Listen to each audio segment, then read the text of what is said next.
Hello students, welcome to physics bio YouTube channel. तो बच्चों, इस वीडियो में आप लोग देखने वाले हो 2026 नीट एग्जाम के लिए फिजिक्स सब्जेक्ट में टाइम मैनेजमेंट स्ट्रेटेजी।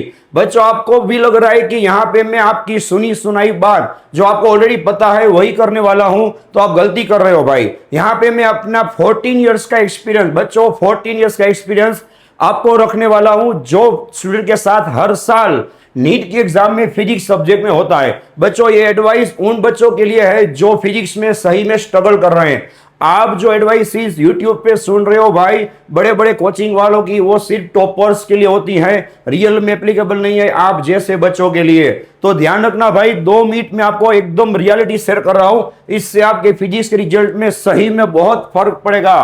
पहली बार बच्चों, ये फैक्ट लिख लेना भाई कि कुछ भी हो जाए, आपको फिजिक्स सब्जेक्ट में 45 टू 50 मिनट्स मैक्सिमम मिलेंगे। तो उस हिसाब से ही आपको चलना है। बच्चों, इस बार सबको डराया जा रहा है कि फिजिक्स सब्जेक्ट टफ होगा। भाई, ऐसा एनटीए वालों ने कहां पे लिखा हुआ है? ऐसा भी हो सकता है कि बायोलॉजी केमिस्ट्री टफ हो, इसलिए ध्यान रखना भाई, फिजिक्स सब्जेक्ट में कुछ भी हो सकता है। अगर इजी निकला तो आपको पछतावा होगा। ये स्ट्रेटेजी बहुत काम आ जाएगी। कोई भी पेपर कितना भी टफ या तो इजी हो, आपके लिए स्ट्रेटेजी कॉमन है। दूसरी बात देख लो भाई, सबसे पहले आपको सॉल्व करने हैं मोस्ट इजीएस्ट एमसीक्यूज। बच्चों, ये मोस्ट इजीएस्ट एमसीक्यू कौन से हैं भाई? कि जो आपने सीधा देखा और सीधा आंसर आ गया, सीधा आप टिक कर सकते हो, ठीक है। फिर आपको सॉल्व करने इजीएस्ट एमसीक्यू। इजीएस्ट मतलब आपको उसमें 10-15 सेकंड, 20 सेकंड, आधा मिनट सोचना पड़ेगा, लेकिन सीधा आंसर आ जाएगा बिना रफ वर्क किए। सुनना, इजी एमसीक्यू जहां पे आपको एमसीक्यू पता है लेकिन थोड़ा रफ वर्क करना पड़ेगा, उसे बाद में सॉल्व करना है। और आखिर में रखना है आपको मॉडरेट एमसीक्यू। जहां लिख ला हो वहां लिख लो, स्क्रीनशॉट निकाल लो, ठीक है। 28 एमसीक्यूज हैं, वो इस लेवल के होंगे। ये सबसे पहले 28 एमसीक्यूज पूरे पेपर में से आपको 45 टू 50 मिनट्स के पहले सोल्व करने हैं, वरना आपके 100 मार्क्स भी हाथ से जाएंगे अगर आप लोग इस एमसीक्यू में फंसे। देख लो भाई कि इजी है लेकिन लेंथी एमसीक्यूज हैं, इजी है लेकिन लेंथी एमसीक्यूज हैं। ये एमसीक्यू सोल्व करने से नुकसान क्या होगा भाई? या तो टाइम बिगड़ेगा, ठीक है, देख लेना भाई। और सोल्व करने के बाद अगर आंसर नहीं आया तो आपके मार्क्स भी जाएंगे। और लास्ट में आपको रखना है टफ और लेंथी एमसीक्यूज। नीट 2025 के अंदर ये टफ और लेंथी एमसीक्यूज की संख्या ज्यादा थी, फिर भी बच्चों इजी और मॉडरेट एमसीक्यूज की संख्या 24 तो थी ही, और उससे भी रैंक तो आ ही रहा था, पीआर निकल रहे थे, आप चेक कर लेना, ठीक है। अब बच्चों, ये स्ट्रेटेजी है, इसमें आप लोग क्या कर सकते हो देख लो भाई।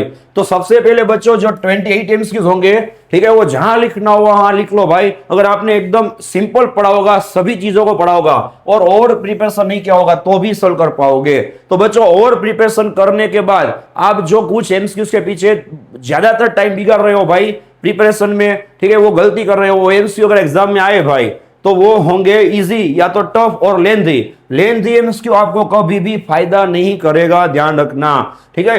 नेक्स्ट देख लो भाई, डोंट स्किप एनी चैप्टर। बच्चों, ज्यादातर कोचिंग वाले एडवाइस देते हैं कि जितने भी चैप्टर फिजिक्स में पढ़ो वो परफेक्ट पढ़ के जाओ। भाई, आप कितने भी परफेक्ट चैप्टर पढ़ लो, अगर एनटीए वाले चाहेंगे तो आपको उस एमसीक्यू में गलत, ठीक है, साबित करके ही रहेंगे। आपका एमसीक्यू गलत होगा ही। जैसे कि नीट 2025 में फ्लूइड मैकेनिक्स चैप्टर के अंदर जो एमसीक्यू था भाई, वो टॉपर से टॉपर, इंडिया का टॉपर भी सॉल्व नहीं कर पाया था मेरे भाई, ठीक है। तो वो एमसीक्यू किसी को भी, ठीक है, एग्जाम में नहीं आने वाले।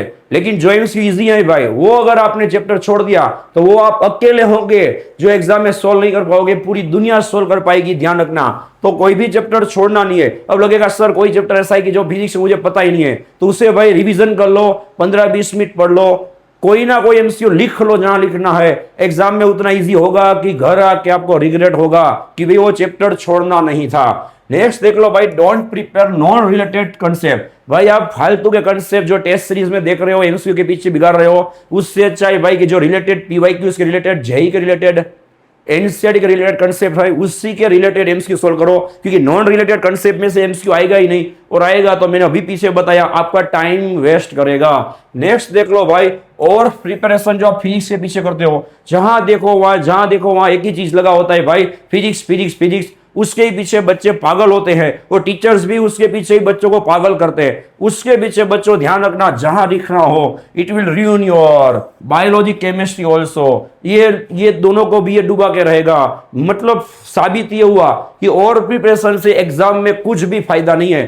लेकिन नुकसान वो है कि ओवर प्रिपरेशन वाले एमसीक्यूज एग्जाम में टाइम तो वेस्ट करेंगे ही, बायोलॉजी केमिस्ट्री की जो प्रिपरेशन कर रहे हो वो भी खा जाएंगे।